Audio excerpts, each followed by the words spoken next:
بسم الله الرحمن الرحيم. ألف لام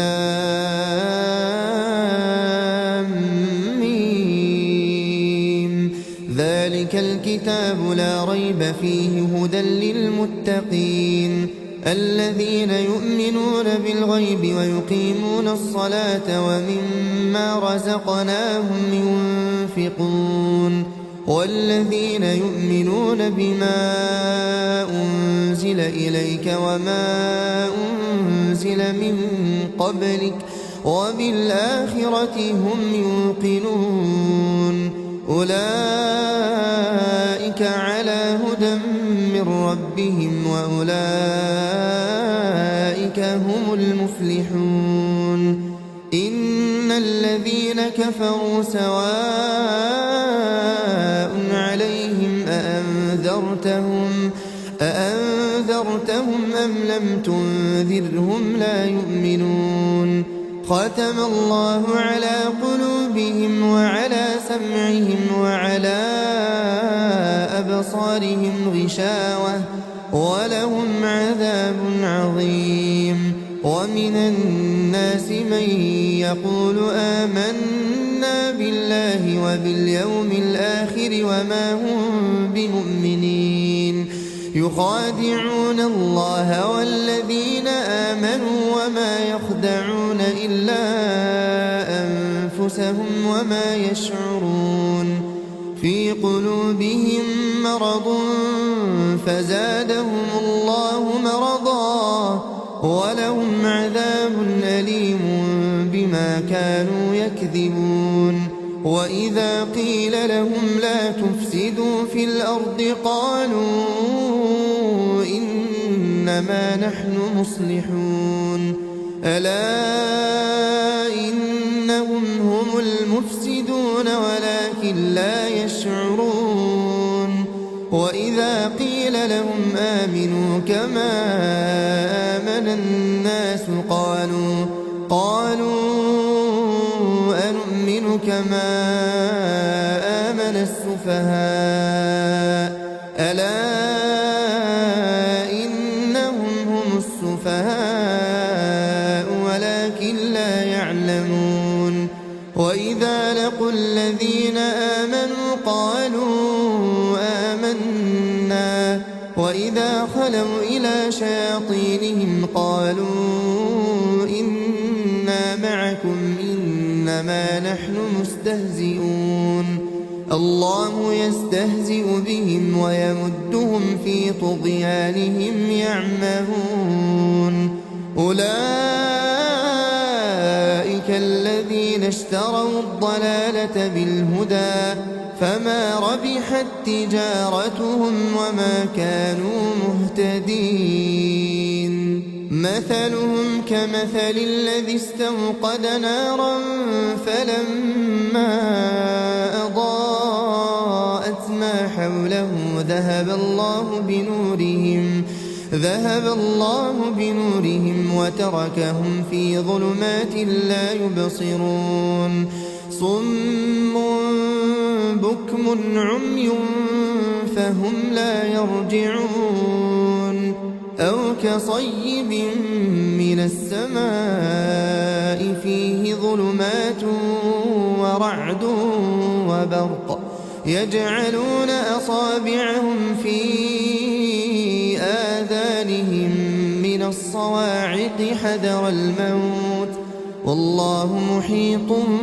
بالكافرين يكاد البرق يخطف أبصارهم كلما أضاء لهم مشوا فيه وإذا أظلم عليهم قاموا ولو شاء الله لذهب بسمعهم وأبصارهم إن الله على كل شيء قدير يا أيها الناس اعبدوا ربكم الذي خلقكم والذين من قبلكم لعلكم تتقون الذي جعل لكم الأرض فراشا والسماء بناء وأنزل من السماء ماء فأخرج به من الثمرات رزقا لكم فلا تجعلوا لله أندادا وأنتم تعلمون وإن كنتم في ريب مما نزلنا على عبدنا فأتوا بسورة من مثله وادعوا شهداءكم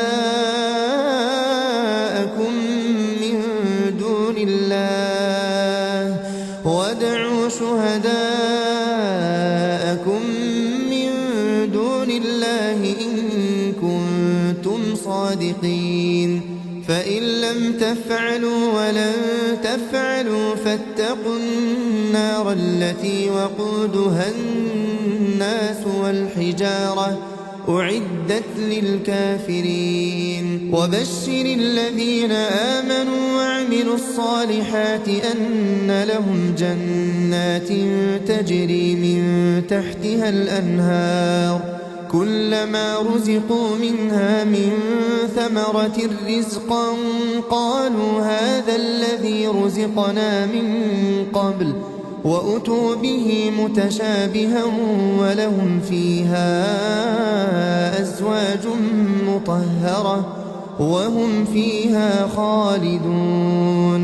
إن الله لا يستحيي أن يضرب مثلا ما بعوضة فما فوقها فأما الذين آمنوا فيعلمون أنه الحق من ربهم وأما الذين كفروا فيقولون ماذا أراد الله بهذا مثلا يضل به كثيرا ويهدي به كثيرا وما يضل به إلا الفاسقين الذين ينقضون عهد الله من بعد ميثاقه ويقطعون ما أمر الله به أن يوصل ويفسدون في الأرض أولئك هم الخاسرون كيف تكفرون بالله وكنتم أمواتا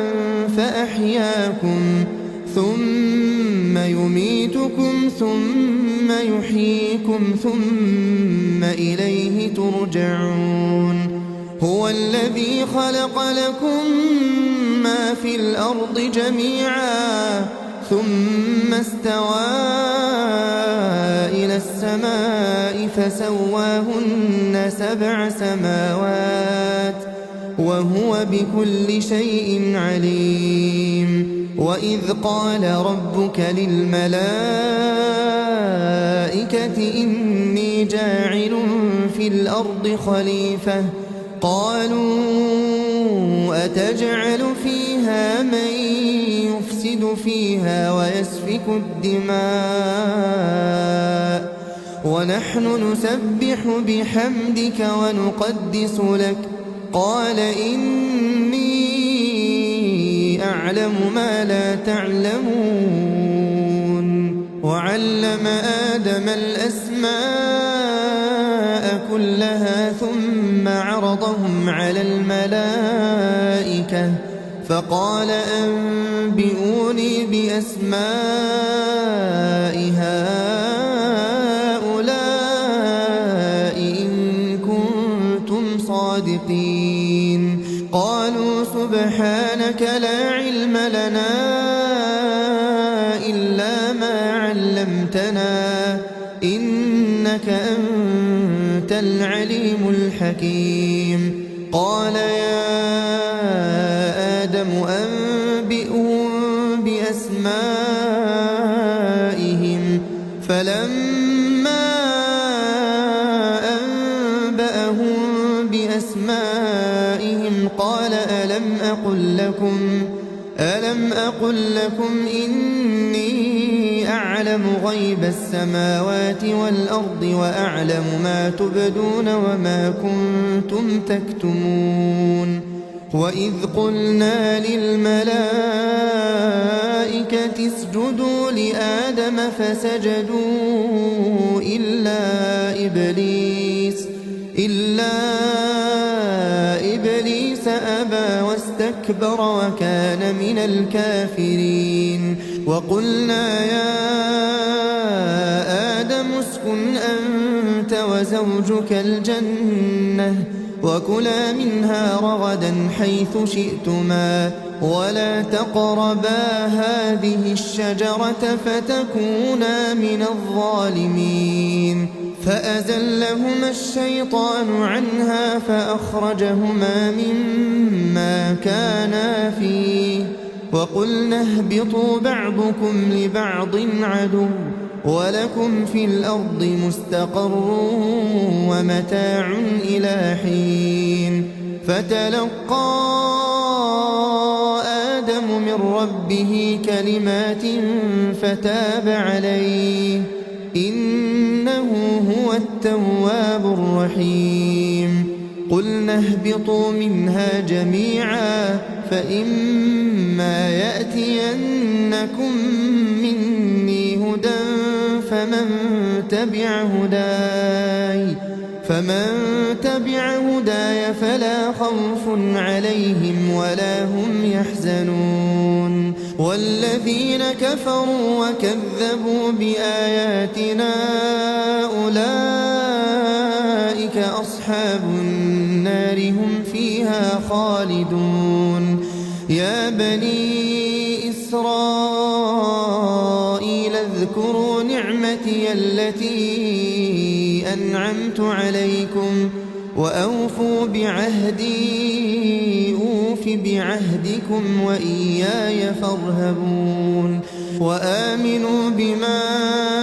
أنزلت مصدقا لما معكم ولا تكونوا أول كافر به ولا تشتروا بآياتي ثمنا قليلا وإياي فاتقون ولا تلبسوا الحق بالباطل وتكتموا الحق وأنتم تعلمون وأقيموا الصلاة وآتوا الزكاة واركعوا مع الراكعين أتأمرون الناس بالبر وتنسون أنفسكم وأنتم تتلون الكتاب أفلا تعقلون واستعينوا بالصبر والصلاة وإنها لكبيرة إلا على الخاشعين الذين يظنون أنهم ملاقو ربهم وأنهم إليه راجعون يا بني إسرائيل اذكروا نعمتي التي أنعمت عليكم وأني فضلتكم على العالمين واتقوا يوما لا تجزي نفس عن نفس شيئا ولا يقبل منها شفاعة ولا يؤخذ منها عدل ولا هم ينصرون وإذ نجيناكم من آل فرعون يسومونكم سوء العذاب يذبحون أبناءكم ويستحيون نساءكم وفي ذلكم بلاء من ربكم عظيم وإذ فرقنا بكم البحر فأنجيناكم وأغرقنا آل فرعون وأنتم تنظرون وإذ واعدنا موسى 40 ليلة ثم اتخذتم العجل من بعده وأنتم ظالمون ثم عفونا عنكم من بعد ذلك لعلكم تشكرون وإذ آتينا موسى الكتاب والفرقان لعلكم تهتدون وإذ قال موسى لقومه يا قوم إنكم ظلمتم أنفسكم باتخاذكم العجل فتوبوا إلى بارئكم فاقتلوا أنفسكم ذلكم خير لكم عند بارئكم فتاب عليكم إنه هو التواب الرحيم وإذ قلتم يا موسى لن نؤمن لك حتى نرى الله جهرة فأخذتكم الصاعقة وأنتم تنظرون ثم بعثناكم من بعد موتكم لعلكم تشكرون وظللنا عليكم الغمام وأنزلنا عليكم المن والسلوى كلوا من طيبات ما رزقناكم وما ظلمونا ولكن كانوا أنفسهم يظلمون وإذ قلنا ادخلوا هذه القرية فكلوا منها حيث شئتم رغدا وادخلوا الباب سجدا وقولوا حطة نغفر لكم خطاياكم وسنزيد المحسنين فبدل الذين ظلموا قولا غير الذي قيل لهم فأنزلنا على الذين ظلموا رجزا من السماء بما كانوا يفسقون وإذ استسقى موسى لقومه فقلنا اضرب بعصاك الحجر فانفجرت منه 12 عينا قد علم كل أناس مشربهم كلوا واشربوا من رزق الله ولا تعثوا في الأرض مفسدين وإذ قلتم يا موسى لن نصبر على طعام واحد فادع لنا ربك يخرج لنا مما تنبت الأرض من بقلها وقثائها وفومها وعدسها وبصلها قال أتستبدلون الذي هو أدنى بالذي هو خير اهبطوا مصرا فإن لكم ما سألتم وضربت عليهم الذلة والمسكنة وباءوا بغضب من الله ذلك بأنهم كانوا يكفرون بآيات الله ويقتلون النبيين بغير الحق ذلك بما عصوا وكانوا يعتدون إن الذين آمنوا والذين هادوا والنصارى والصابئين من آمن بالله واليوم الآخر وعمل صالحا فلهم أجرهم عند ربهم ولا خوف عليهم ولا هم يحزنون وإذ أخذنا ميثاقكم ورفعنا فوقكم الطور خذوا ما آتيناكم بقوة واذكروا ما فيه لعلكم تتقون ثم توليتم من بعد ذلك فلولا فضل الله عليكم ورحمته لكنتم من الخاسرين ولقد علمتم الذين اعتدوا منكم في السبت فقلنا لهم كونوا قردة خاسئين فجعلناها نكالا لما بين يديها وما خلفها وموعظة للمتقين وإذ قال موسى لقومه إن الله يأمركم أن تذبحوا بقرة قالوا أتتخذنا هزوا قال أعوذ بالله أن أكون من الجاهلين قالوا ادع لنا ربك يبين لنا ما هي قال إنه يقول إنها بقرة لا فارض ولا بكر عوان بين ذلك فافعلوا ما تؤمرون قالوا ادع لنا ربك يبين لنا ما لونها قال إنه يقول إنها بقرة صفراء فاقع لونها تسر الناظرين قالوا ادع لنا ربك يبين لنا ما هي إن البقرة شابه علينا وإنا إن شاء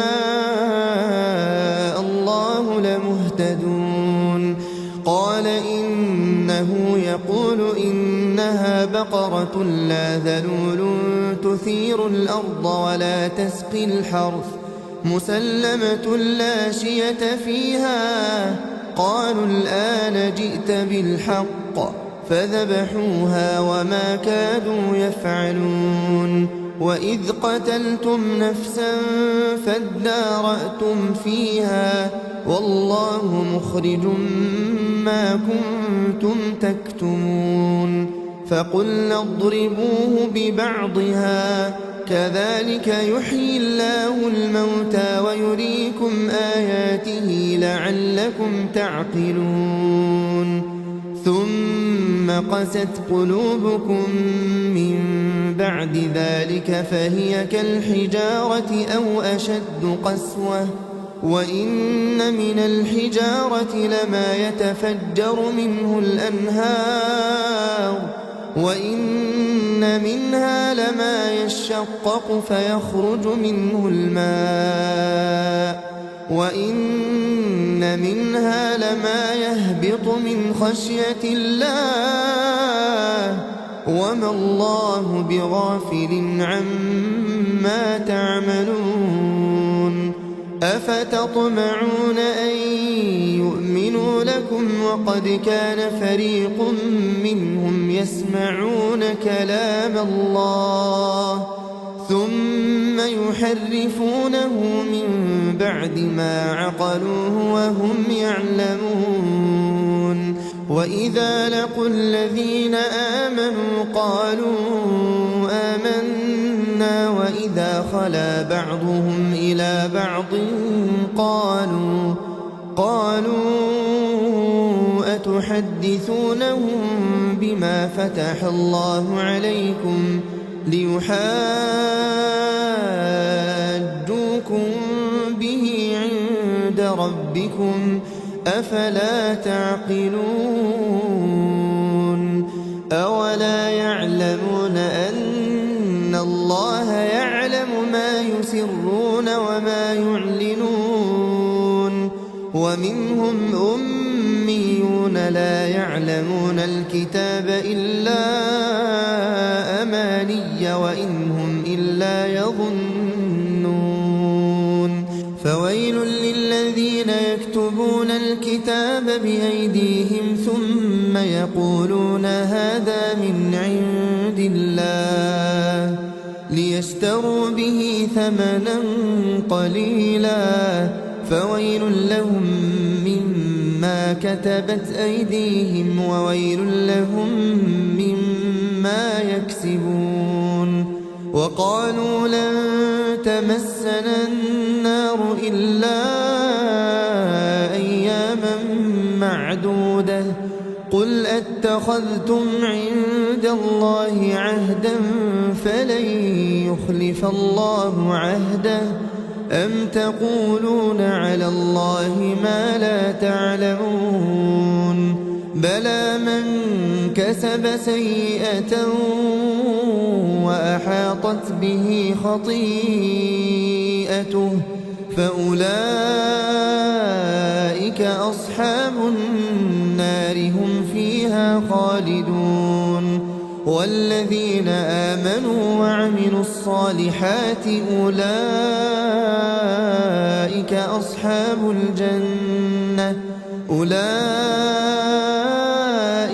أصحاب الجنة هم فيها خالدون وإذ أخذنا ميثاق بني إسرائيل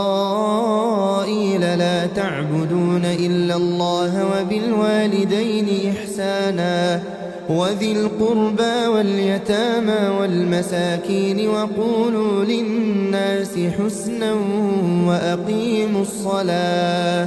وأقيموا الصلاة وآتوا الزكاة ثم توليتم إلا قليلا منكم وأنتم معرضون وإذ أخذنا ميثاقكم لا تسفكون دماءكم ولا تخرجون أنفسكم من دياركم ثم أقررتم وأنتم تشهدون ثم أنتم هؤلاء تقتلون أنفسكم وتخرجون فريقا منكم من ديارهم تظاهرون عليهم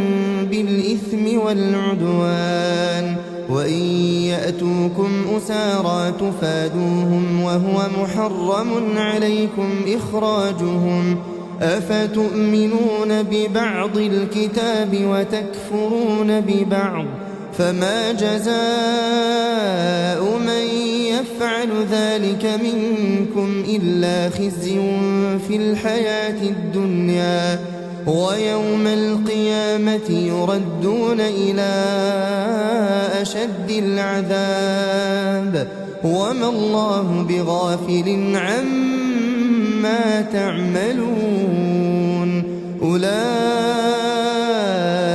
الذين اشتروا الحياة الدنيا بالآخرة فلا يخفف عنهم العذاب ولا هم ينصرون ولقد آتينا موسى الكتاب وقفينا من بعده بالرسل وآتينا عيسى ابن مريم البينات وأيدناه بروح القدس أفكلما جاءكم رسول بما لا تهوى أنفسكم استكبرتم ففريقا كذبتم وفريقا تقتلون وقالوا قلوبنا غلف بل لعنهم الله بكفرهم فقليلا ما يؤمنون ولما جاءهم كتاب من عند الله مصدق لما معهم وكانوا من قبل يستفتحون على الذين كفروا فلما جاءهم ما عرفوا كفروا به فلعنة الله على الكافرين بئس ما اشتروا به أنفسهم أن يكفروا بما أنزل الله بغيا أن ينزل الله من فضله على من يشاء من عباده فباءوا بغضب على غضب وللكافرين عذاب مهين وإذا قيل لهم آمنوا بما أنزل الله قالوا نؤمن بما أنزل علينا ويكفرون بما وراءه وهو الحق مصدقا لما معهم قل فلم تقتلون أنبياء الله من قبل إن كنتم مؤمنين ولقد جاءكم موسى إلا بالبينات ثم اتخذتم العجل من بعده وأنتم ظالمون وإذ أخذنا ميثاقكم ورفعنا فوقكم الطور خذوا ما آتيناكم بقوة واسمعوا قالوا سمعنا وعصينا وأشربوا في قلوبهم العجل بكفرهم قل بئس ما يأمركم به إيمانكم إن كنتم مؤمنين قل إن كانت لكم الدار الآخرة عند الله خالصة من دون الناس فتمنوا الموت إن كنتم صادقين ولن يتمنوه أبدا بما قدمت أيديهم والله عليم بالظالمين ولتجدنهم أحرص الناس على حياة ومن الذين أشركوا يود أحدهم لو يعمر 1000 سنة وما هو بمزحزحه من العذاب أن يعمر والله بصير بما يعملون قل من كان عدوا لجبريل فإنه نزله على قلبك بإذن الله مصدقا لما بين يديه وهدى وبشرى للمؤمنين من كان عدوا لله وملائكته ورسله وجبريل وميكال فإن الله عدو للكافرين ولقد أنزلنا إليك آيات بينات وما يكفر بها إلا الفاسقون أوكلما عاهدوا عهدا نبذه فريق منهم بل أكثرهم لا يؤمنون ولما جاءهم رسول من عند الله مصدق لما معهم نبذ فريق من الذين أوتوا الكتاب كتاب الله وراء ظهورهم كأنهم لا يعلمون واتبعوا ما تتلو الشياطين على ملك سليمان وما كفر سليمان ولكن الشياطين كفروا يعلمون الناس السحر وما أنزل على الملكين ببابل هاروت وماروت وما يعلمان من أحد حتى يقولا إنما نحن فتنة فلا تكفر فيتعلمون منهما ما يفرقون به بين المرء وزوجه وما هم بضارين به من أحد إلا بإذن الله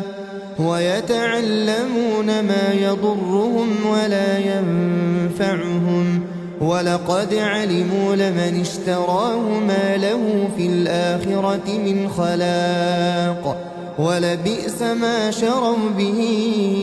أنفسهم لو كانوا يعلمون ولو أنهم آمنوا واتقوا لمثوبة من عند الله خير لو كانوا يعلمون يا أيها الذين آمنوا لا تقولوا راعنا وقولوا انظرنا واسمعوا وللكافرين عذاب أليم ما يود الذين كفروا من أهل الكتاب ولا المشركين أن ينزل عليكم من خير من ربكم والله يختص برحمته من يشاء والله ذو الفضل العظيم ما ننسخ من آية أو ننسها نأت بخير منها أو مثلها ألم تعلم أن الله على كل شيء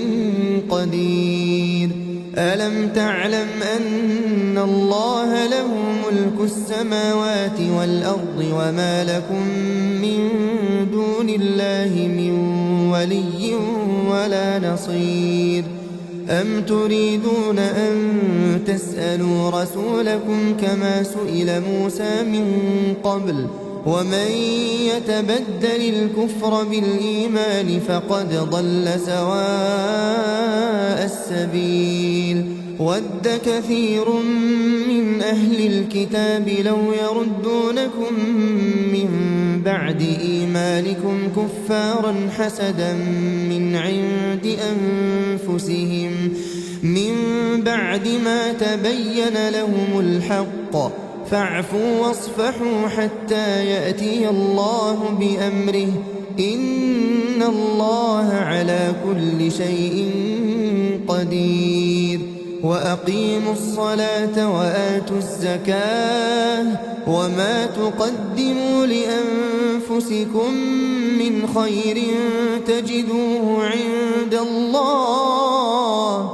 إن الله بما تعملون بصير وقالوا لن يدخل الجنة إلا من كان هودا أو نصارى تلك أمانيهم قل هاتوا برهانكم إن كنتم صادقين بلى من أسلم وجهه لله وهو محسن فله أجره عند ربه ولا خوف عليهم ولا هم يحزنون وقالت اليهود ليست النصارى على شيء وقالت النصارى ليست اليهود على شيء وهم يتلون الكتاب كذلك قال الذين لا يعلمون مثل قولهم فالله يحكم بينهم يوم القيامة فيما كانوا فيه يختلفون ومن أظلم ممن منع مساجد الله أن يذكر فيها اسمه وسعى في خرابها أولئك ما كان لهم أن يدخلوها إلا خائفين لهم في الدنيا خزي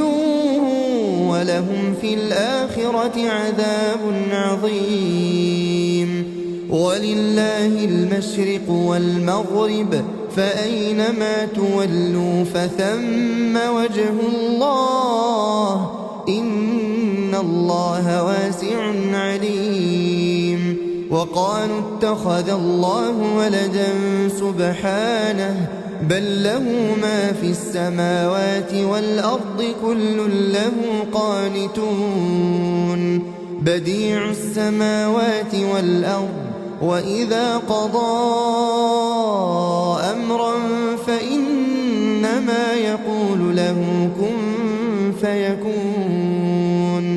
وقال الذين لا يعلمون لولا يكلمنا الله أو تأتينا آية كذلك قال الذين من قبلهم مثل قولهم تشابهت قلوبهم قد بينا الآيات لقوم يوقنون إنا أرسلناك بالحق بشيرا ونذيرا ولا تسأل عن أصحاب الجحيم ولن ترضى عنك اليهود ولا النصارى حتى تتبع ملتهم قل إن هدى الله هو الهدى ولئن اتبعت أهواءهم بعد الذي جاءك من العلم ما لك من الله من ولي ولا نصير الذين آتيناهم الكتاب يتلونه حق تلاوته أولئك يؤمنون به ومن يكفر به فأولئك هم الخاسرون يا بني إسرائيل اذكروا نعمتي التي أنعمت عليكم وأني فضلتكم على العالمين واتقوا يوما لا تجزي نفس عن نفس شيئا ولا يقبل منها عدل ولا تنفعها شفاعة ولا هم ينصرون وإذ ابتلى إبراهيم ربه بكلمات فأتمهن قال إني جاعلك للناس إماما قال ومن ذريتي قال لا ينال عهد الظالمين وإذ جعلنا البيت مثابة للناس وأمنا واتخذوا من مقام إبراهيم مصلى وعهدنا إلى إبراهيم وإسماعيل أن طهرا بيتي للطائفين والعاكفين والركع السجود وإذ قال إبراهيم رب اجعل هذا بلدا آمنا وارزق أهله من الثمرات من آمن منهم بالله واليوم الآخر قال ومن كفر فأمتعه قليلا ثم أضطره إلى عذاب النار وبئس المصير وإذ يرفع إبراهيم القواعد من البيت وإسماعيل ربنا تقبل منا إنك أنت السميع العليم ربنا واجعلنا مسلمين لك ومن ذريتنا أمة مسلمة لك وأرنا مناسكنا وتب علينا إنك أنت التواب الرحيم ربنا وابعث فيهم رسولا منهم يتلو عليهم آياتك ويعلمهم الكتاب والحكمة ويزكيهم إنك أنت العزيز الحكيم ومن يرغب عن ملة إبراهيم إلا من سفه نفسه ولقد اصطفيناه في الدنيا وإنه في الآخرة لمن الصالحين إذ قال له ربه أسلم قال أسلمت لرب العالمين ووصى بها إبراهيم بنيه ويعقوب يا بني إن الله اصطفى لكم الدين فلا تموتن إلا وأنتم مسلمون أم كنتم شهداء إذ حضر يعقوب الموت إذ قال لبنيه ما تعبدون من بعدي قالوا نعبد إلهك وإله آبائك إبراهيم وإسماعيل وإسحاق إلها واحدا ونحن له مسلمون تلك أمة قد خلت لها ما كسبت ولكم ما كسبتم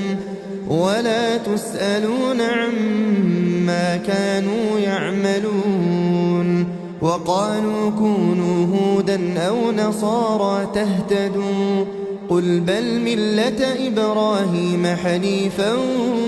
وما كان من المشركين قولوا آمنا بالله وما أنزل إلينا وما أنزل إلى إبراهيم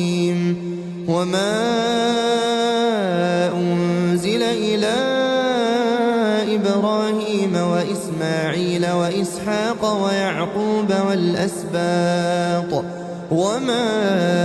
أوتي موسى وعيسى وما أوتي النبيون من ربهم لا نفرق بين أحد منهم ونحن له مسلمون فإن آمنوا بمثل ما آمنتم به فقد اهتدوا وإن تولوا فإنما هم في شقاق فسيكفيكهم الله وهو السميع العليم صبغة الله ومن أحسن من الله صبغة ونحن له عابدون قل أتحاجوننا في الله وهو ربنا وربكم ولنا أعمالنا ولكم أعمالكم ونحن له مخلصون أم تقولون إن إبراهيم وإسماعيل وإسحاق ويعقوب والأسباط كانوا هودا أو نصارى قل أنتم أعلم أم الله ومن أظلم ممن كتم شهادة عنده من الله وما الله بغافل عما تعملون تلك أمة قد خلت لها ما كسبت ولكم ما كسبتم ولا تسألون عما كانوا يعملون سيقول السفهاء من الناس ما ولاهم عن قبلتهم التي كانوا عليها قل لله المشرق والمغرب يهدي من يشاء إلى صراط مستقيم وكذلك جعلناكم أمة وسطا لتكونوا شهداء على الناس ويكون الرسول عليكم شهيدا وما جعلنا القبلة التي كنت عليها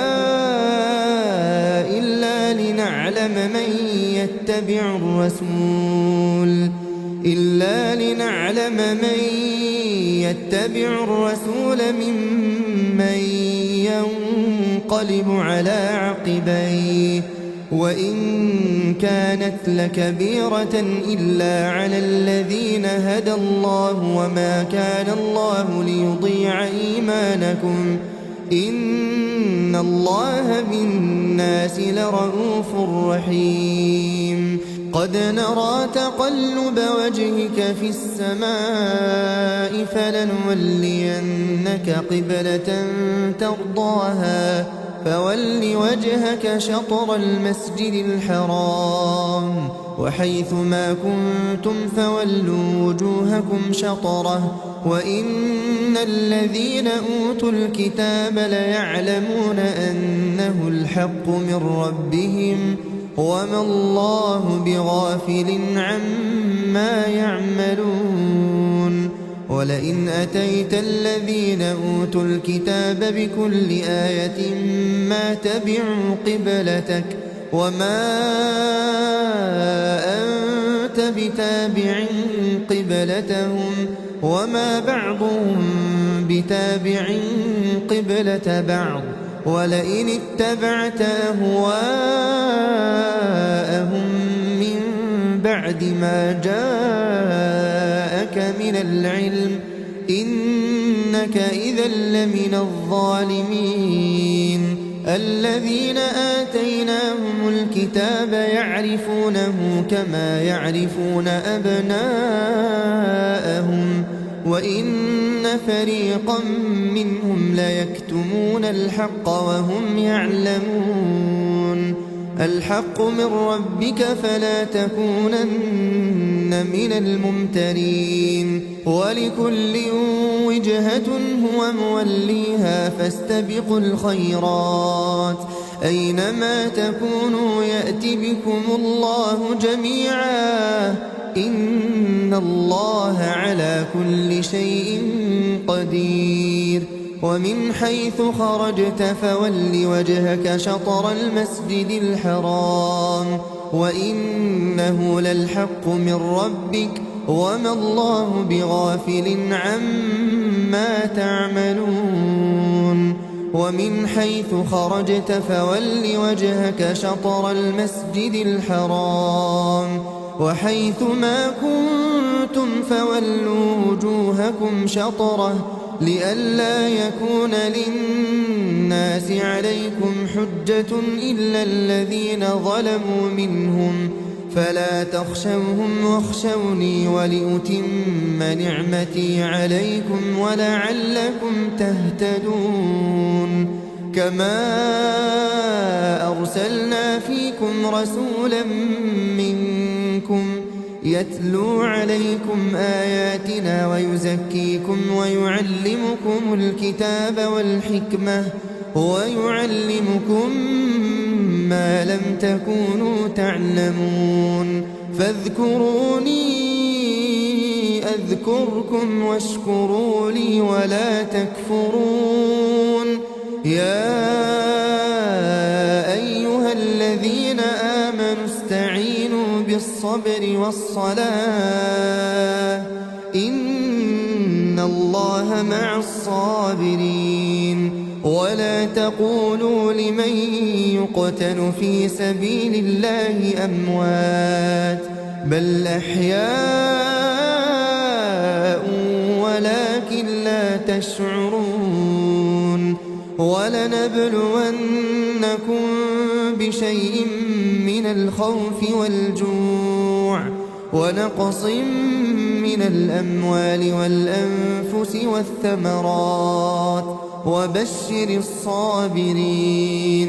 الصابرين الذين إذا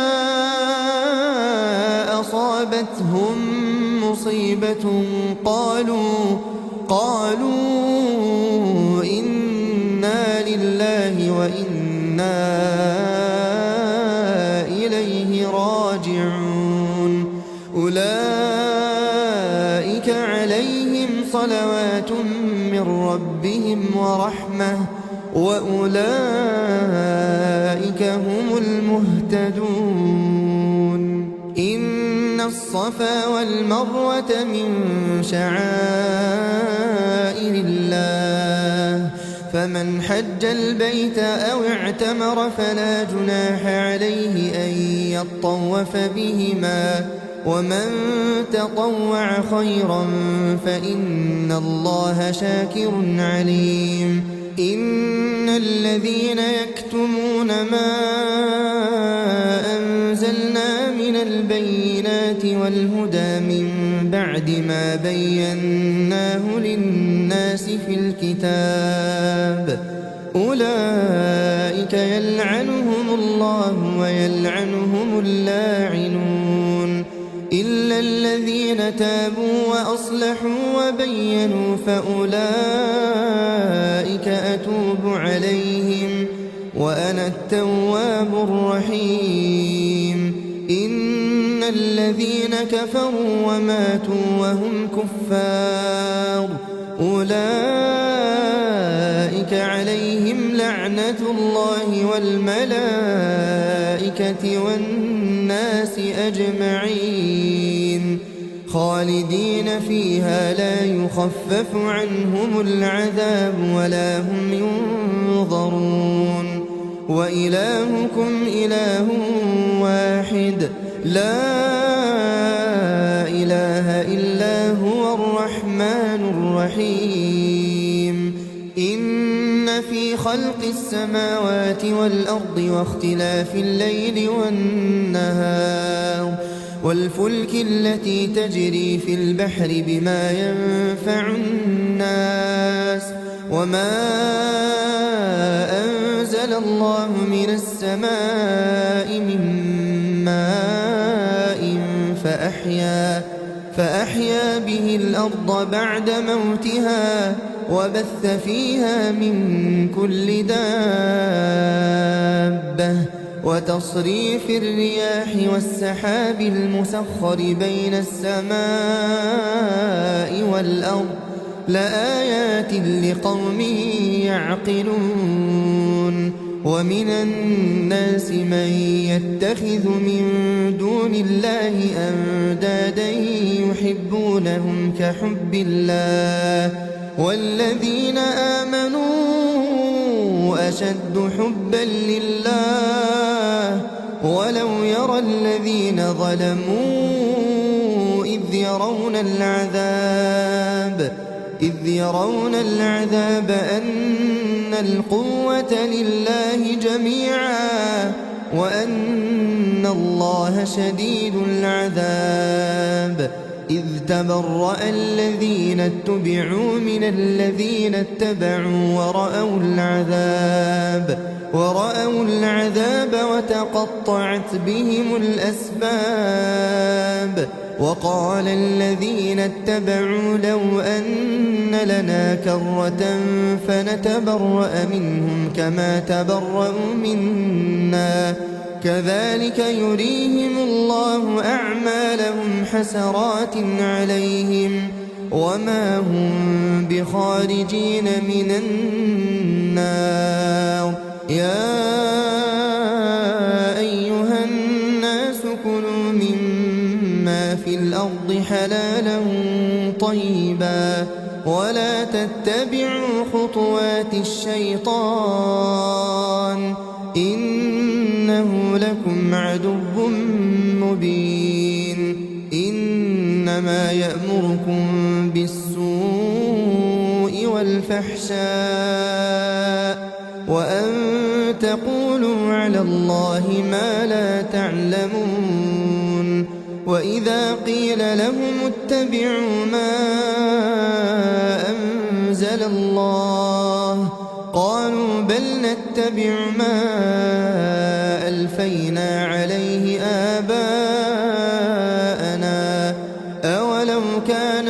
آباؤهم لا يعقلون شيئا ولا يهتدون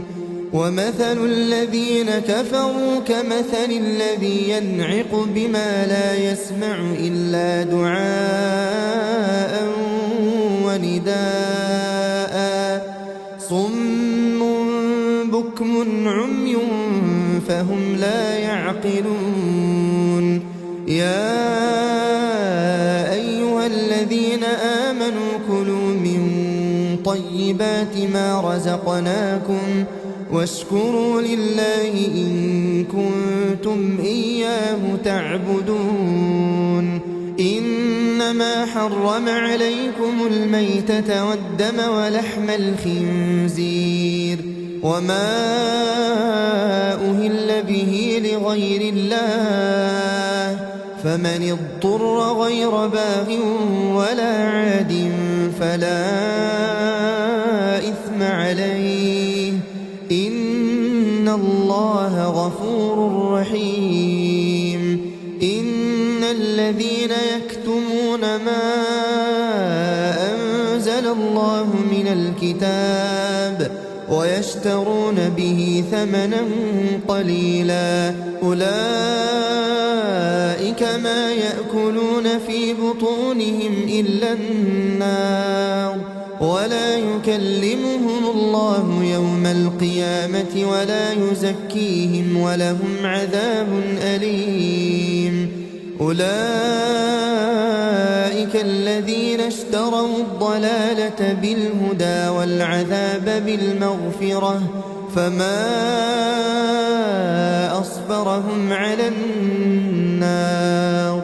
ذلك بأن الله نزل الكتاب بالحق وإن الذين اختلفوا في الكتاب لفي شقاق بعيد. ليس البر أن تولوا وجوهكم قبل المشرق والمغرب ولكن البر من آمن بالله واليوم الآخر والملائكة والكتاب والنبيين وآتى المال على حبه ذوي القربى واليتامى والمساكين وابن السبيل والسائلين وفي الرقاب وأقام الصلاة وآتى الزكاة والموفون بعهدهم إذا عاهدوا والصابرين في البأساء والضراء وحين البأس. أولئك الذين صدقوا وأولئك هم المتقون. يا أيها الذين آمنوا كتب عليكم القصاص في القتلى الحر بالحر والعبد بالعبد والأنثى بالأنثى فمن عفي له من أخيه شيء فاتباع بالمعروف وأداء إليه بإحسان ذلك تخفيف من ربكم ورحمة فمن اعتدى بعد ذلك فله عذاب أليم. ولكم في القصاص حياة يا أولي الألباب لعلكم تتقون. كتب عليكم إذا حضر أحدكم الموت إن ترك خيرا الوصية للوالدين والأقربين بالمعروف حقا على المتقين. فمن بدله بعدما سمعه فإنما إثمه على الذين يبدلونه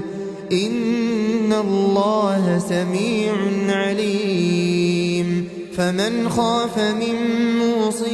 جنفا أو إثما فأصلح بينهم فلا إثم عليه إن الله غفور رحيم. يا أيها الذين آمنوا كتب عليكم الصيام كما كتب على الذين من قبلكم لعلكم تتقون. أياما معدودات فمن كان منكم مريضا أو على سفر فعدة من أيام أخر وعلى الذين يطيقونه فدية طعام مسكين فمن تطوع خيرا فهو خير له وأن تصوموا خير لكم إن كنتم تعلمون. شهر رمضان الذي أنزل فيه القرآن هدى للناس وبينات من الهدى والفرقان فمن شهد منكم الشهر فليصمه ومن كان مريضا أو على سفر فعدة من أيام أخر يريد الله بكم اليسر ولا يريد بكم العسر ولتكملوا العدة ولتكبروا الله على ما هداكم ولعلكم تشكرون. وإذا سألك عبادي عني فإني قريب أجيب دعوة الداع إذا دعان فليستجيبوا لي وليؤمنوا بي لعلهم يرشدون. أحل لكم ليلة الصيام الرفث إلى نسائكم هن لباس لكم وأنتم لباس لهن علم الله أنكم كنتم تختانون أنفسكم فتاب عليكم وعفى عنكم فالآن باشروهن وابتغوا ما كتب الله لكم وكلوا واشربوا حتى يتبين لكم الخيط الأبيض من الخيط الأسود من الفجر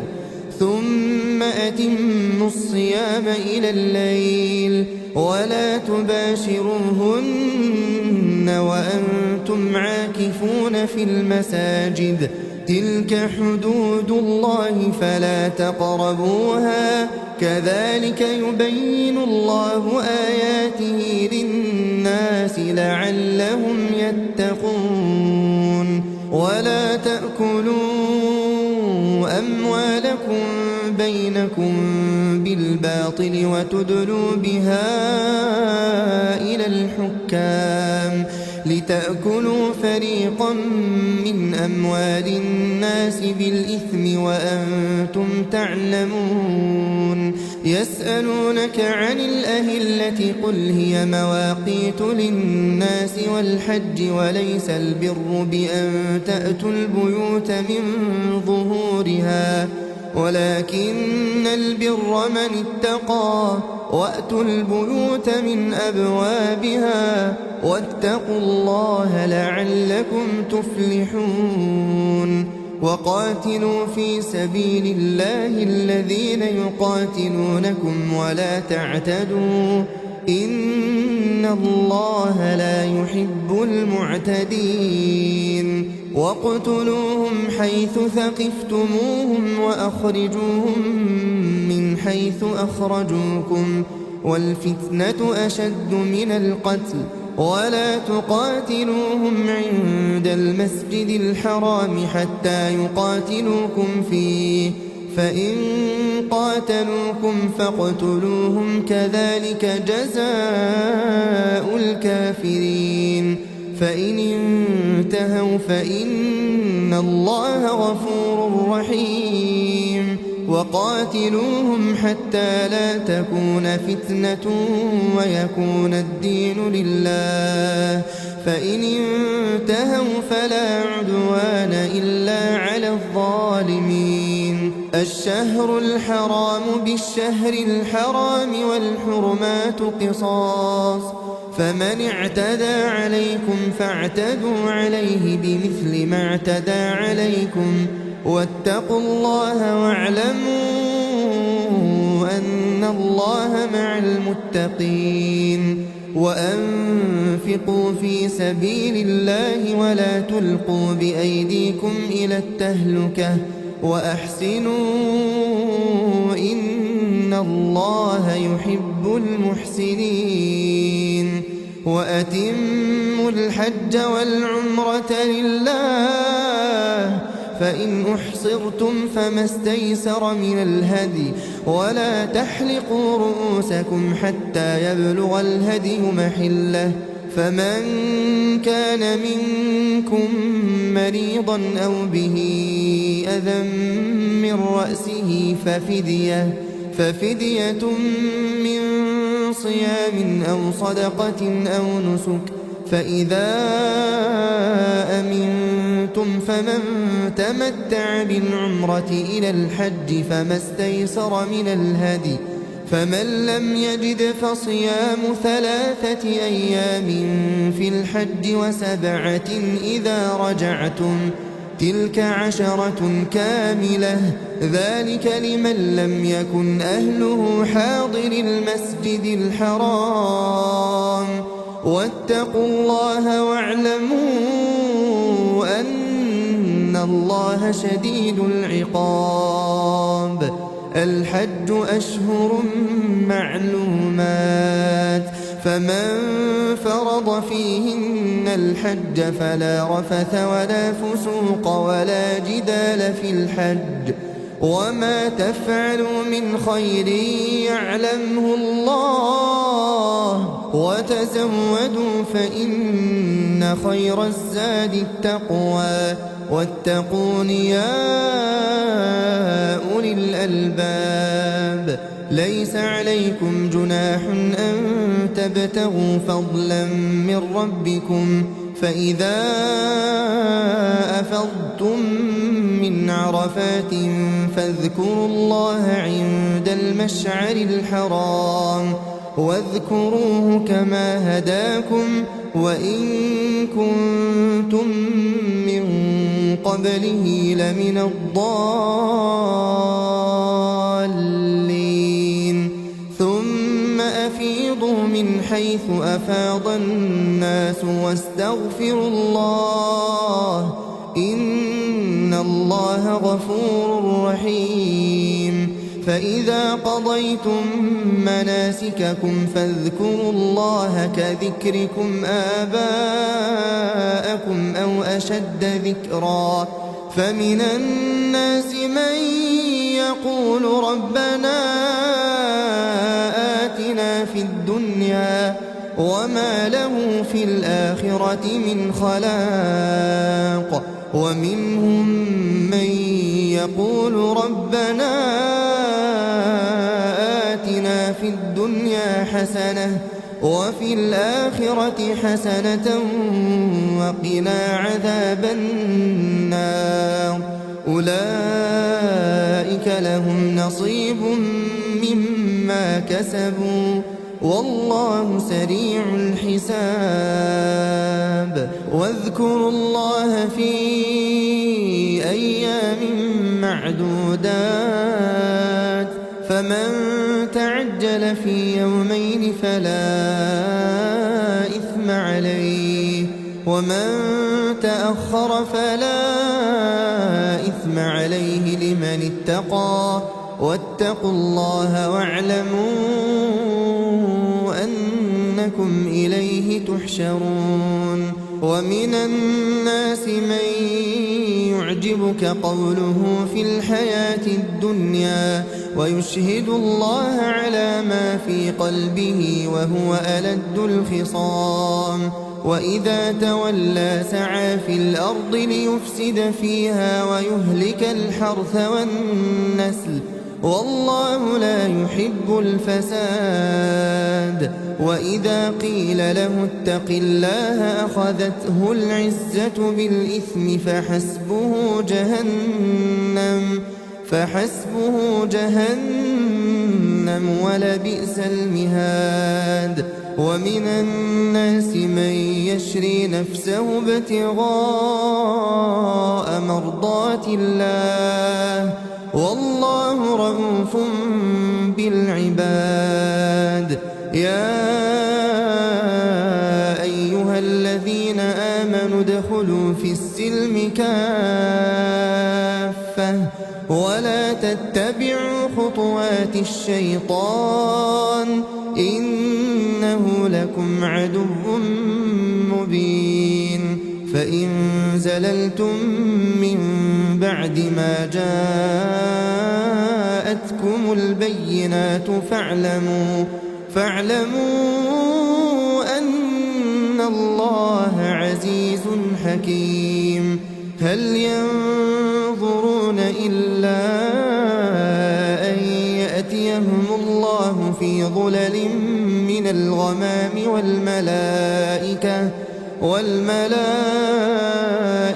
وقضي الأمر وإلى الله ترجع الأمور سل بني إسرائيل كم آتيناهم من آية بينة ومن يبدل نعمة الله من بعد ما جاءته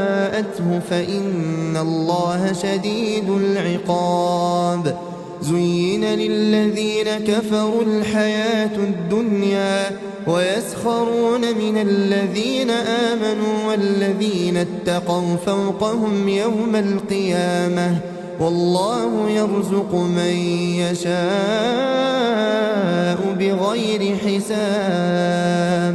كان الناس أمة واحدة فبعث الله النبيين مبشرين ومنذرين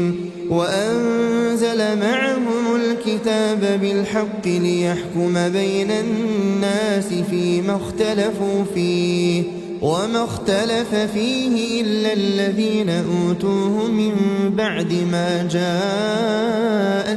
البينات بغيا بينهم فهدى الله الذين آمنوا لما اختلفوا فيه من الحق بإذنه والله يهدي من يشاء إلى صراط مستقيم. أم حسبتم أن تدخلوا الجنة ولما يأتكم مثل الذين خلوا من قبلكم مستهم البأساء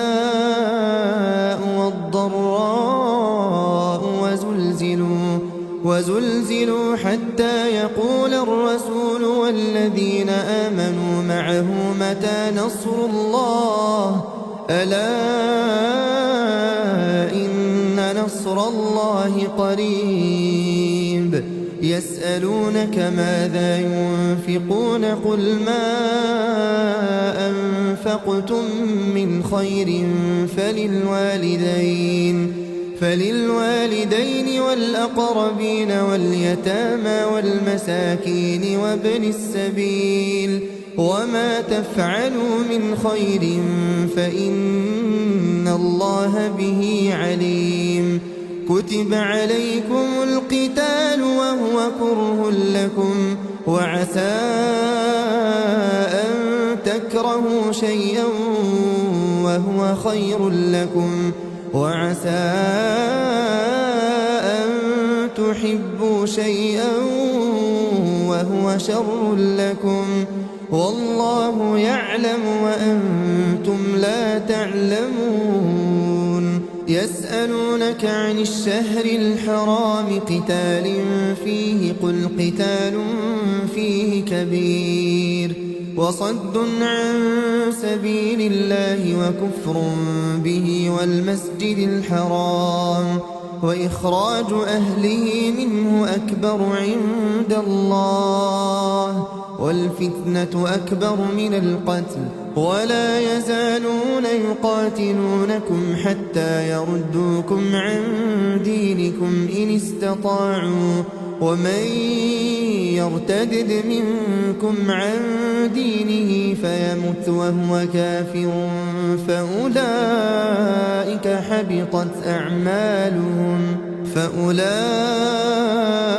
حبطت أعمالهم في الدنيا والآخرة وأولئك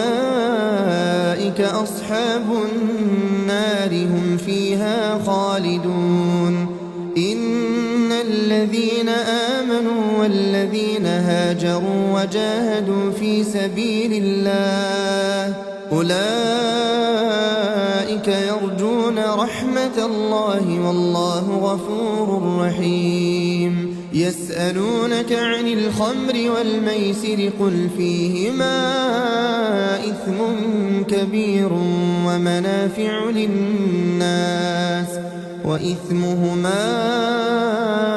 أكبر من نفعهما ويسألونك ماذا ينفقون قل العفو كذلك يبين الله لكم الآيات لعلكم تتفكرون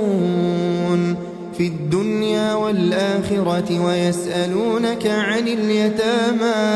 ويسألونك عن اليتامى قل إصلاح لهم خير وإن تخالطوهم فإخوانكم والله يعلم المفسد من المصلح ولو شاء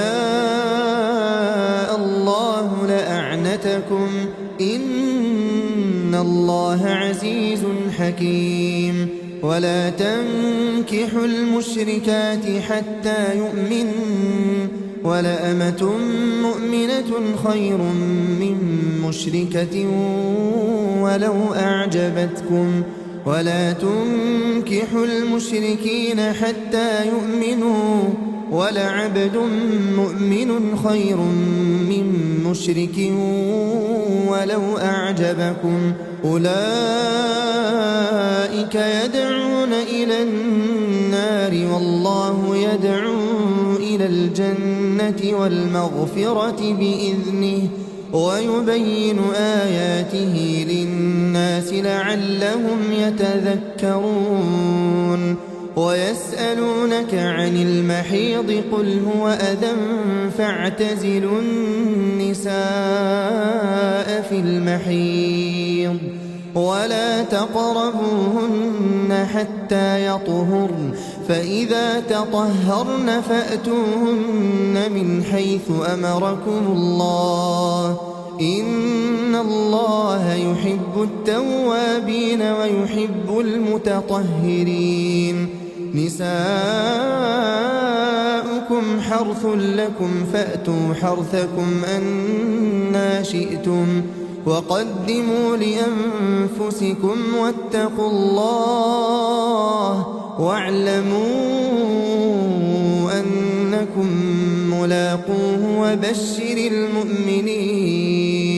ولا تجعلوا الله عرضة لأيمانكم أن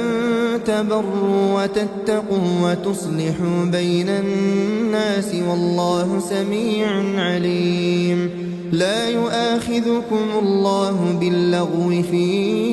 أيمانكم ولكن يؤاخذكم بما كسبت قلوبكم والله غفور حليم للذين يؤلون من نسائهم تربص 4 أشهر فإن فاءوا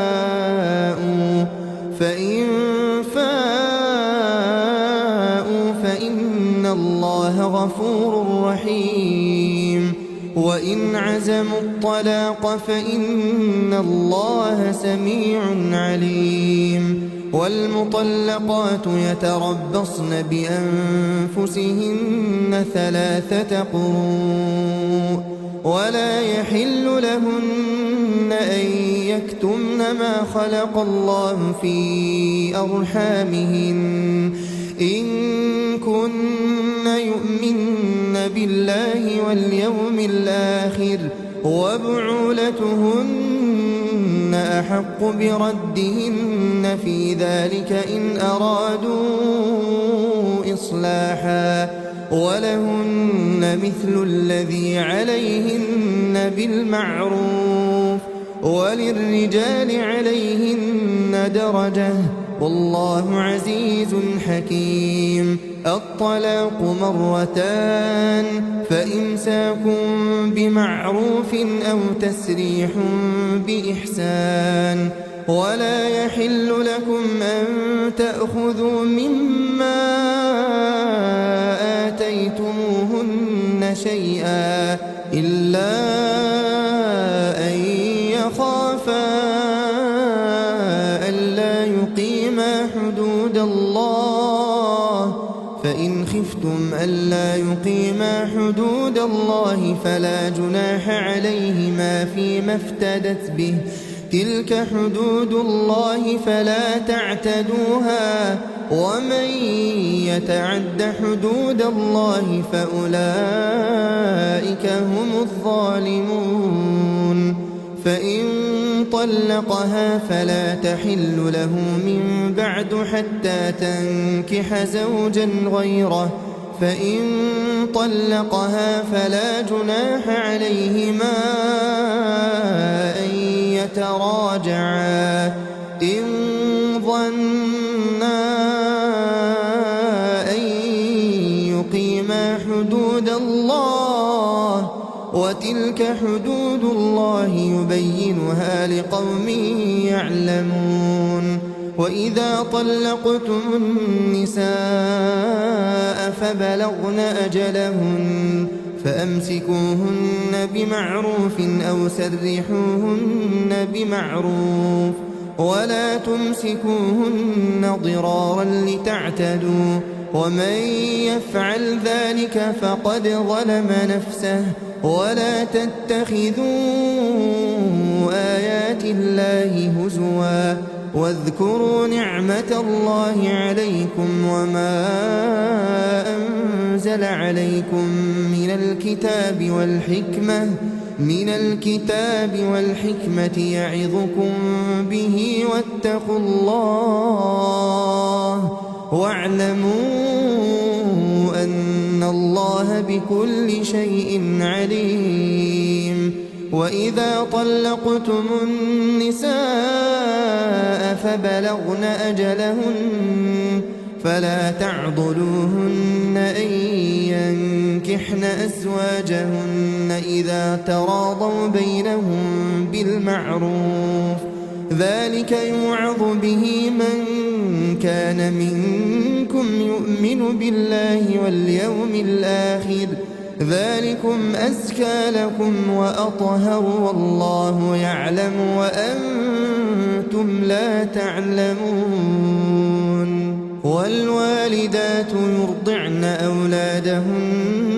حولين كاملين لمن أراد أن يتم الرضاعة وعلى المولود له رزقهن وكسوتهن بالمعروف لا تكلف نفس إلا وسعها لا تضار والدة بولدها ولا مولود له بولده وعلى الوارث مثل ذلك فإن أرادا فصالا عن تراض منهما وتشاور فلا جناح عليهما وإن أردتم أن تسترضعوا أولادكم فلا جناح عليكم إذا سلمتم ما آتيتم بالمعروف واتقوا الله واعلموا أن الله بما تعملون بصير والذين يتوفون منكم ويذرون أزواجا يتربصن بأنفسهن 4 أشهر وعشرا فإذا بلغن أجلهن فلا جناح عليكم فيما فعلن في أنفسهن بالمعروف والله بما تعملون خبير ولا جناح عليكم فيما عرضتم به من خطبة النساء أو أكننتم في أنفسكم علم الله أنكم ستذكرونهن ولكن لا تواعدوهن سرا إلا أن تقولوا قولا معروفا ولا تعزموا عقدة النكاح حتى يبلغ الكتاب أجله واعلموا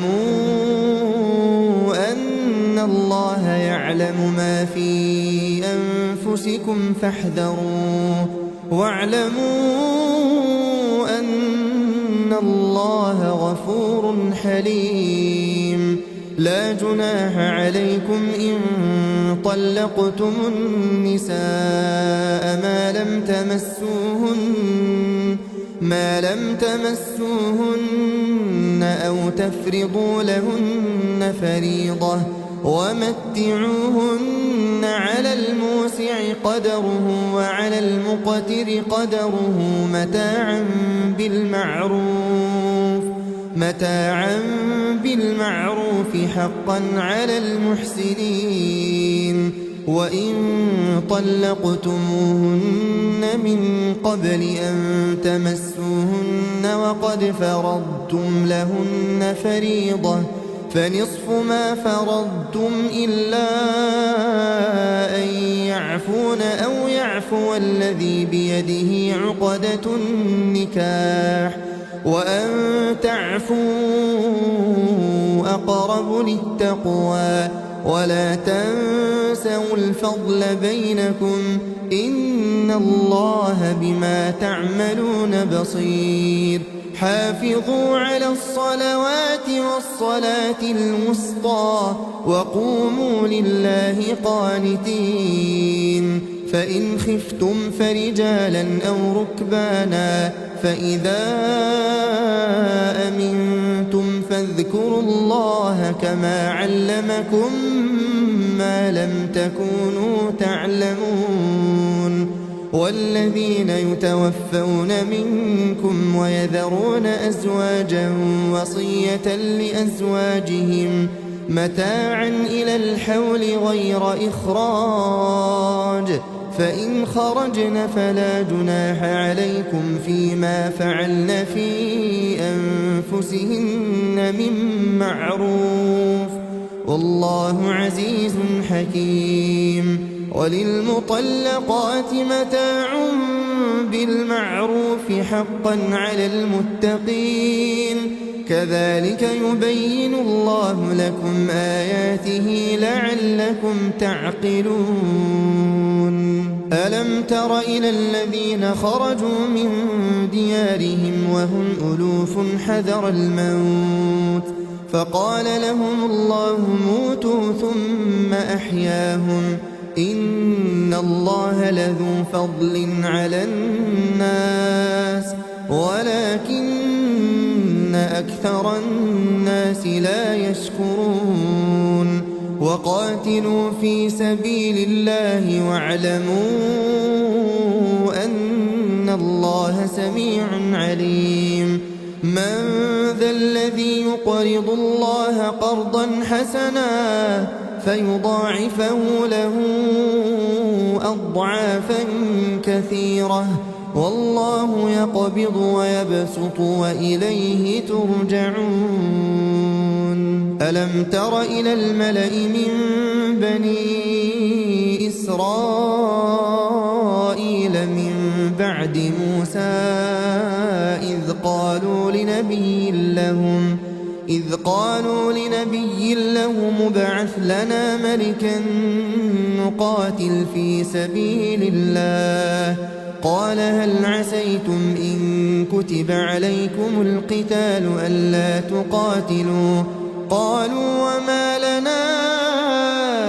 ألا نقاتل في سبيل الله وقد أخرجنا من ديارنا وأبنائنا فلما كتب عليهم القتال تولوا إلا قليلا منهم والله عليم بالظالمين وقال لهم نبيهم إن الله قد بعث لكم طالوت ملكا قالوا أنى يكون له الملك علينا ونحن أحق بالملك منه ولم يؤت سعة من المال قال إن الله اصطفاه عليكم وزاده بسطة في العلم والجسم والله يؤتي ملكه من يشاء والله واسع عليم وقال لهم نبيهم إن آية ملكه أن يأتيكم التابوت فيه سكينة من ربكم وبقية مما ترك آل موسى وآل هارون تحمله الملائكة إن في ذلك لآية لكم إن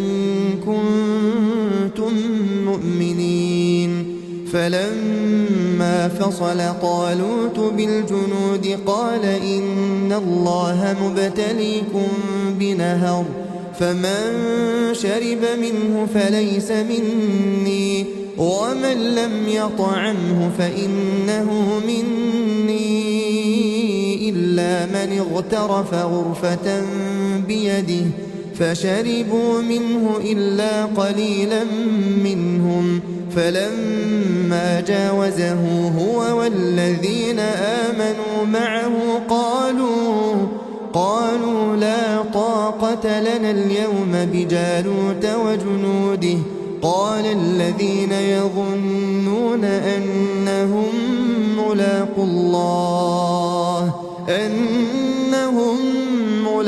الله كم من فئة قليلة غلبت فئة كثيرة بإذن الله والله مع الصابرين. ولما برزوا لجالوت وجنوده قالوا ربنا أفرغ علينا صبرا وثبت أقدامنا وانصرنا على القوم الكافرين فهزموهم بإذن الله وقتل داود جالوت وآتاه الله الملك والحكمة وعلمه مما يشاء ولولا دفع الله الناس بعضهم ببعض لفسدت الأرض ولكن الله ذو فضل على العالمين.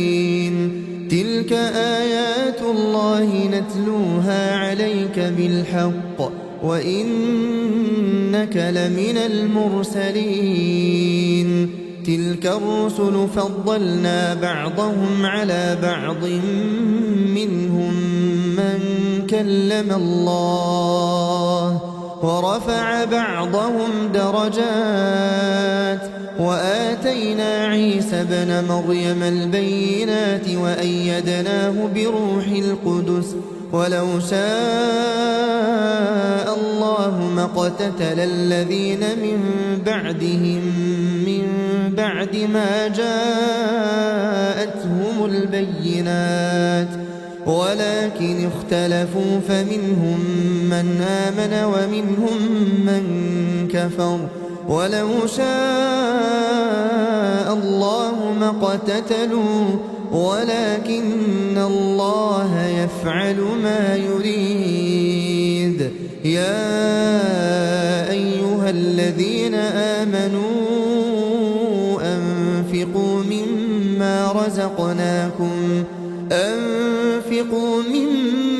رزقناكم من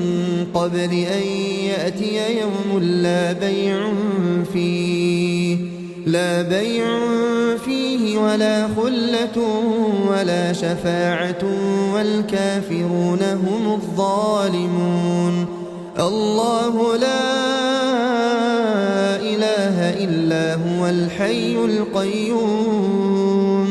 لا تأخذه سنة ولا نوم له ما في السماوات وما في الأرض من ذا الذي يشفع عنده إلا بإذنه يعلم ما بين أيديهم وما خلفهم ولا يحيطون بشيء من علمه إلا بما شاء وسع كرسيه السماوات والأرض ولا يؤوده حفظهما وهو العلي العظيم. لا إكراه في الدين قد تبين الرشد من الغي فمن يكفر بالطاغوت ويؤمن بالله فقد استمسك بالعروة الوثقى لا انفصام لها والله سميع عليم. الله ولي الذين آمنوا يخرجهم من الظلمات إلى النور والذين كفروا أولياء يخرجونهم من النور إلى الظلمات أولئك أصحاب النار هم فيها خالدون ألم تر إلى الذي حاج إبراهيم في ربه أن آتاه الله الملك إذ قال إبراهيم ربي الذي يحيي ويميت قال أنا أحيي وأميت قال إبراهيم فإن الله يأتي بالشمس من المشرق فأت بها من المغرب فبهت الذي كفر والله لا يهدي القوم الظالمين أو كالذي مر على قرية وهي خاوية على عروشها قال أنى يحيي هذه الله بعد موتها فأماته الله 100 عام ثم بعثه قال كم لبثت قال لبثت يوما أو بعض يوم قال بل لبثت 100 عام فانظر إلى طعامك وشرابك لم يتسنه وانظر إلى حمارك ولنجعلك آية للناس وانظر إلى العظام كيف ننشزها ثم نكسوها لحما فلما تبين له قال أعلم أن الله على كل شيء قدير وإذ قال إبراهيم رب أرني كيف تحيي الموتى قال أولم تؤمن قال بلى ولكن ليطمئن قلبي قال فخذ 4 من الطير فصرهن إليك ثم اجعل على كل جبل منهن جزءا ثم ادعهن يأتينك سعيا واعلم أن الله عزيز حكيم مثل الذين ينفقون أموالهم في سبيل الله كمثل حبة أنبتت 7 سنابل في كل سنبلة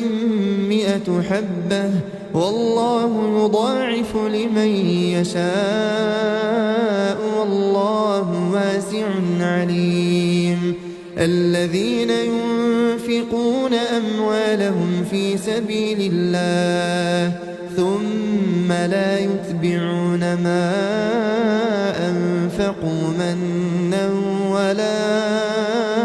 أذى لهم أجرهم عند ربهم ولا خوف عليهم ولا هم يحزنون قول معروف ومغفرة خير من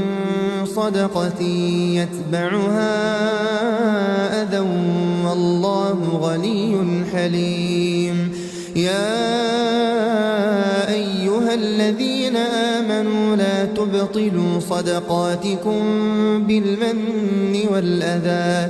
كالذي ينفق ماله رئاء الناس ولا يؤمن بالله واليوم الآخر فمثله كمثل صفوان عليه تراب فأصابه وابل فتركه صلدا لا يقدرون على شيء مما كسبوا والله لا يهدي القوم الكافرين ومثل الذين ينفقون أموالهم ابتغاء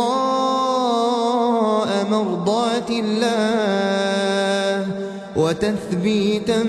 من أنفسهم كمثل جنة بربوة أصابها وابل فآتت أكلها ضعفين فإن لم يصبها وابل فطل والله بما تعملون بصير أيود أحدكم أن تكون له جنة من نخيل وأعناب تجري من تحتها الأنهار له فيها من كل الثمرات وأصابه الكبر وله ذرية ضعفاء فأصابها إعصار فيه نار فاحترقت كذلك يبين الله لكم الآيات لعلكم تتفكرون يا أيها الذين آمنوا أنفقوا من طيبات ما كسبتم ومما أخرجنا لكم من الأرض ولا تيمموا الخبيث منه تنفقون ولستم بآخذيه إلا أن تغمضوا فيه واعلموا أن الله غني حميد الشيطان يعدكم الفقر ويأمركم بالفحشاء والله يعدكم مغفرة منه وفضلا والله واسع عليم يؤتي الحكمة من يشاء ومن يؤت الحكمة فقد أوتي خيرا كثيرا وما يذكر إلا أولو الألباب وما أنفقتم من نفقة أو نذرتم من نذر فإن الله يعلمه وما للظالمين من أنصار إن تبدوا الصدقات فنعما هي وإن تخفوها وتؤتوها الفقراء فهو خير لكم ويكفر عنكم من سيئاتكم والله بما تعملون خبير ليس عليك هداهم ولكن الله يهدي من يشاء وما تنفقوا من خير فلأنفسكم وما تنفقون إلا ابتغاء وجه الله وما تنفقوا من خير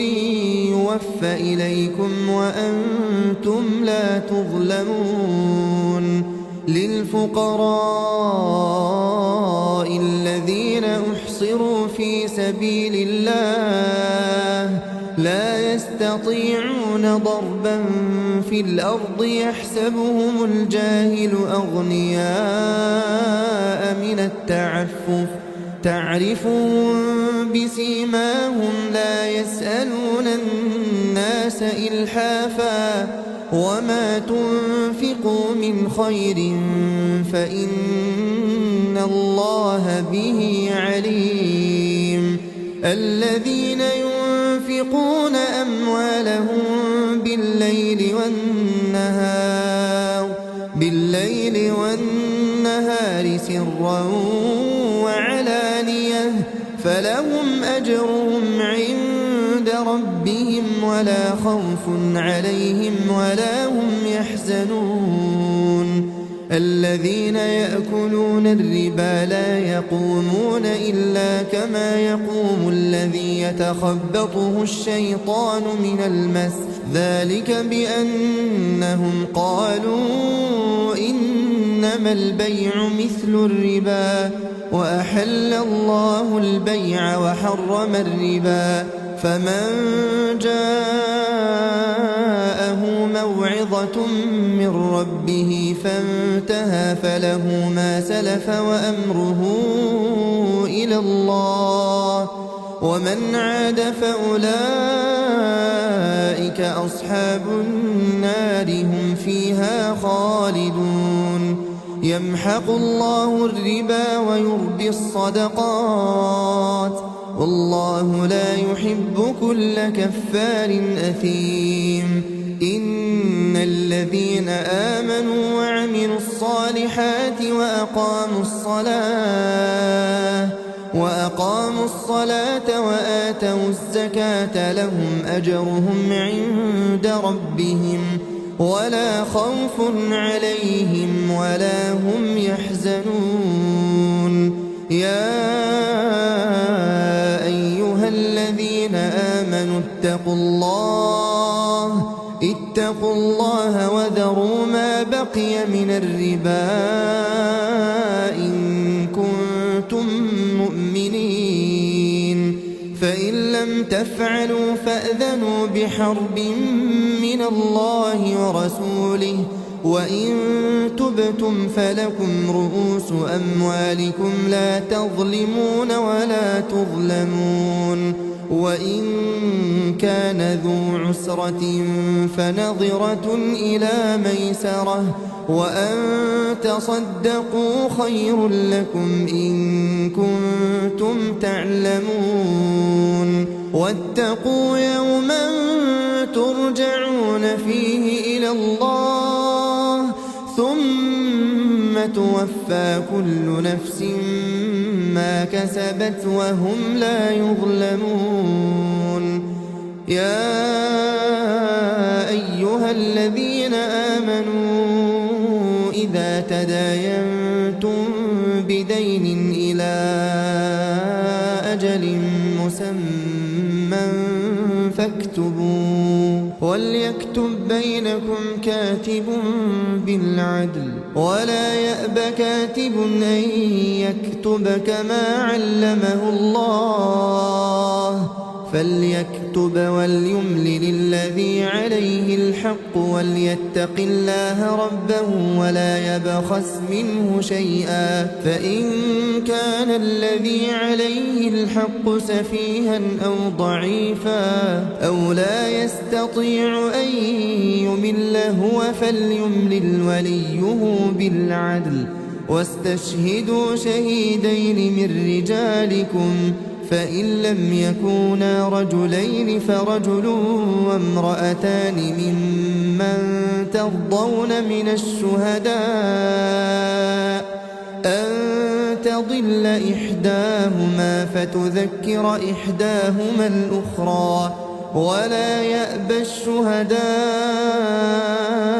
إذا ما دعوا ولا تسأموا أن تكتبوه صغيرا أو كبيرا إلى أجله ذلكم أقسط عند الله وأقوم للشهادة وأدنى ألا ترتابوا إلا أن تكون تجارة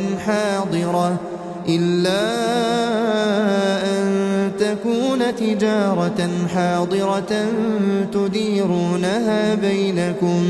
فليس عليكم جناح ألا تكتبوها وأشهدوا إذا تبايعتم ولا يضار كاتب ولا شهيد وإن تفعلوا فإنه فسوق بكم واتقوا الله ويعلمكم الله والله بكل شيء عليم وإن كنتم على سفر ولم تجدوا كاتبا فرهان مقبوضة فإن أمن بعضكم بعضا فليؤدي الذي ائتمن أمانته وليتق الله ربه ولا تكتموا الشهادة ومن يكتمها فإنه آثم قلبه والله بما تعملون عليم لله ما في السماوات وما في الأرض وإن تبدوا ما في أنفسكم أو تخفوه يحاسبكم به الله فيغفر لمن يشاء ويعذب من يشاء والله على كل شيء قدير. آمن الرسول بما أنزل إليه من ربه والمؤمنون كل آمن بالله وملائكته وكتبه ورسله لا نفرق بين أحد من